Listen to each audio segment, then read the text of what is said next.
सुल्तानपुर से लापता हुए पुलिस इंस्पेक्टर निशु तोमर के मामले में दिन प्रतिदिन नया मोड़ आता जा रहा है। हाईकोर्ट की सख्ती के बाद सुल्तानपुर पुलिस प्रशासन ने जहां इस मामले में लापरवाही बरतने के आरोप में थानाध्यक्ष मीरा कुशवाहा को निलंबित कर दिया, वहीं सीजीएम के निर्देश पर अपहरण सहित गंभीर धाराओं में मुकदमा दर्ज होने के बाद मीरा कुशवाहा की मुश्किलें और बढ़ती जा रही हैं। बहरहाल इस मामले में अब 7 दिसंबर को सुनवाई होनी है।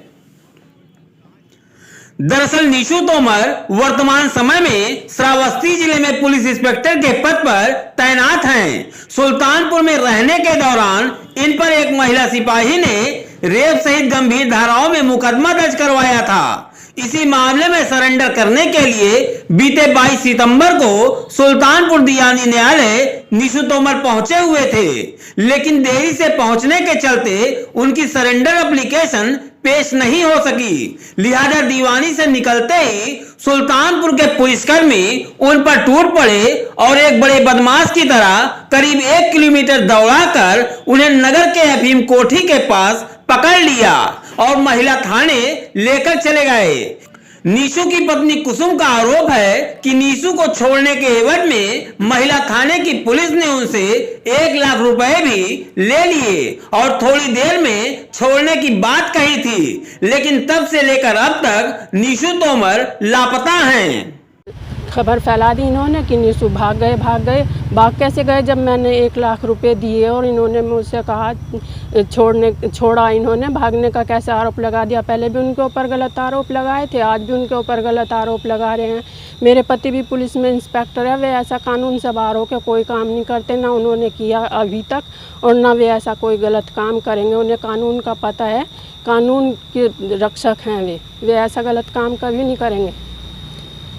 इसलिए ये गलत सलत आरोप लगाना बंद करें। वहीं जब कई दिनों तक निशु तोमर का कुछ पता न चल सका तो पत्नी ने आला अधिकारियों से गुहार लगाई, लेकिन कोई सुनवाई न हुई। लिहाजा कुसुम ने दीवानी न्यायालय और उच्च न्यायालय का दरवाजा खटखटाया। हाई कोर्ट जब सख्त हुआ तो सुल्तानपुर पुलिस प्रशासन ने महिला थानाध्यक्ष मीरा कुशवाहा को निलंबित कर दिया और वहीं दीवानी न्यायालय सख्त हुआ तो सीजीएम के निर्देश पर निलंबित महिला थानाध्यक्ष मीरा कुशवाहा व रेप पीड़िता सिपाही समेत अन्य पर अपहरण सहित गंभीर धाराओं में मुकदमा भी दर्ज कर लिया गया। वहीं जिले के पुलिस हाई कोर्ट में डीजीपी से जवाब तलब होने का आदेश जारी होने के बाद काफी सक्रिय हो गई है और पता चला है कि निशु के करीबियों को प्रताड़ित कर रही है और तरह तरह के हथकंडे अपना रही है। यहां तक कि निशु तोमर की सरेंडर अर्जी पेंडिंग रहने के बावजूद उनके खिलाफ गैर जमानती वारंट भी लेने का प्रयास का मामला सामने आया है। फिलहाल वारंट पाने में विवेचक सीओ सिटी राघवेंद्र चतुर्वेदी को सफलता हाथ नहीं लगी और उन्हें खाली हाथ वापस लौटना पड़ा। बहरहाल अब हाई कोर्ट और दीवानी न्यायालय में आगामी 7 दिसंबर को सुनवाई होनी है। आज माननीय कोर्ट ने सीओ साहब के एफिडेविट को संज्ञान में लिया। उसमें उन्होंने एडमिट किया हुआ है कि सीडी में अंकित है कि लाया गया था, निशु तोमर को महिला थाने में लाया गया था। ये सब देखने के बाद कोर्ट काफी नाराज हुई और डीजीपी को पर्सनल एफिडेविट देने के लिए कोर्ट ने 7 तारीख की डेट लगाई हुई है और कोर्ट ने ये कहा है कि जहां भी हो निशु तोमर उसको प्रोड्यूस जल्द से जल्द किया जाए। 7 तारीख की डेट लगी हुई है। इंस्पेक्टर निशु तोमर वर्तमान समय में जनपद श्रावस्ती में आईजे निरीक्षक पोस्ट हैं और उनके ऊपर जब वो सुल्तानपुर जनपद में कार्यरत थे तो उन्हीं के साथ सहकर्मी एक महिला कांस्टेबल थी। एक उन्होंने फर्जी मुकदमा कोतवाली नगर जनपद सुल्तानपुर में रेप का पंजीकृत कराया था। उसी मुकदमे में वो आत्मसमर्पण प्रार्थना पत्र प्रस्तुत करने के लिए 22/9/2022 को आए थे, लेकिन चूंकि विलम्ब हो गया था इसलिए वो प्रार्थना पत्र माननीय न्यायालय के समक्ष प्रस्तुत नहीं हो सका। बाहर निकले जनपद न्यायालय के, उनको पुलिस ने दौड़ा करके डिटेन कर लिया। उस समय उस मुकदमे की विवेचक तत्कालीन महिला थाना प्रभारी मीरा कुशवाहा थी।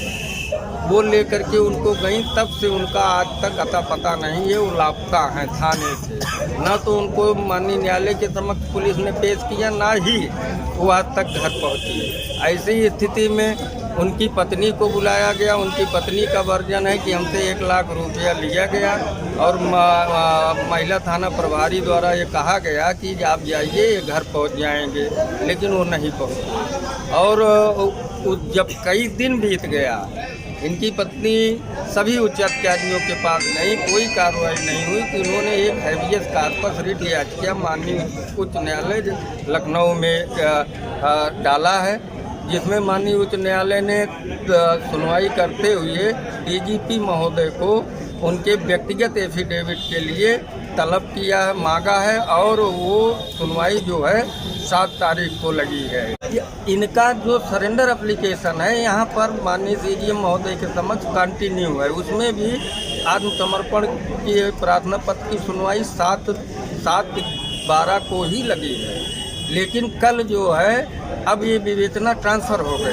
ये विवेचना क्षेत्राधिकारी नगर कर रहे हैं श्री राघवेंद्र चतुर्वेदी की। वो कल पूरा दिन उस तारीख को सीजीएम महोदय के यहाँ उसको नज़दीक कराने और उसको उस प्रार्थना पत्र को निरस्त कराने के लिए परेशान रहे। मुझे जानकारी मिली, मैं भी गया, मैंने उसका प्रोटेस्ट किया और हमारे प्रोटेस्ट को माननीय न्यायालय ने उचित माना और उनकी बातों को नहीं माना और उनको बेरंग वापस भेज दिया। पुलिस हर तरीके से प्रेशर बना रही है। नीशू तोमर की पत्नी को भी बुला करके प्रार्थना पत्र वापस लेने का प्रेशर बनाया गया। वैसे मामले में गंभीरता लेने वाली बात है, अन्यथा जब आजम खान की भैंस बरामद हो सकती है तो नीशू तोमर तो उन्हीं के विभाग का एक इंस्पेक्टर है। फिलहाल नीशू को गायब हुए करीब 2.5 महीने होने को हैं। ऐसे में सवाल उठना लाजिमी है।